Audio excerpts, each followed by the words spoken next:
Should you draft George Pickens in fantasy football this year? Well, let's talk about it. God, the offseason was just not nice to George Pickens. I mean, he looks like he put on a lot of muscle, man, but he lost all his hair, and he looks a little chubby, to be honest with you. This is the DK Metcalf video. Anyway, DK Metcalf was the wide receiver 32 last year, and he's currently going as the wide receiver 22 and the 49th overall player. The big change for Metcalf this year is that he got moved to the Steelers and took George Pickens' job because they're both field stretchers with a tendency to crash out, and apparently the Steelers couldn't deal with both of them, so they told George Pickens to fuck off and traded him to the Cowboys. Listen, Metcalf is in a wide-open receiving core. The only other guy worth half a damn is Pat Freiermuth, and he's not an elite receiving tight end. So there is a lot of room for Metcalf to really dominate this receiving room. He's got Aaron Rodgers as quarterback, who is Rodgers a little bit washed? Yes, but I don't think Rodgers is any worse than Geno has been the last 2 years for Metcalf. So expect quarterback situation to be about the same.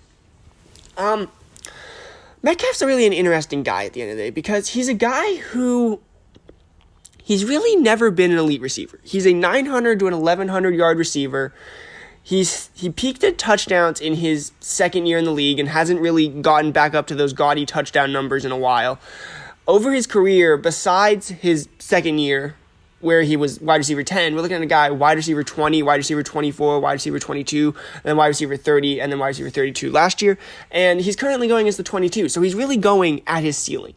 And I think there is a little bit of room to be a little optimistic for DK Metcalf because he's in an open receiving core for really the first time in his career.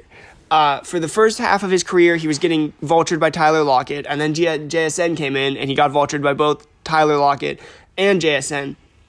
But now he's got the chance to really be the only guy worth a damn in a room.